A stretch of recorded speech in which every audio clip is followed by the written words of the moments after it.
Now we want to refactor these if else conditions. So basically we have three variables here and we have the values.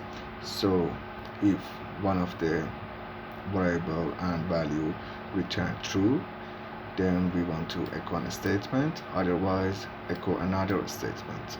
Now how to refactor this?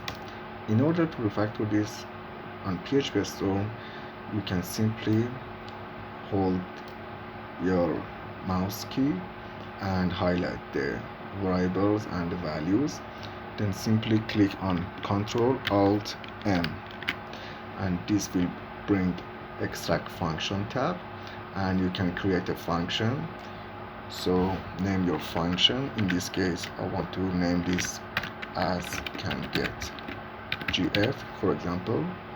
Then click on refactor, and as you can see, PHP Storm automatically creates a function for you, and this function return the variables and their values, and simply you have your if else statements at the end. So you pass your parameter, and these parameters goes to the arguments of that function.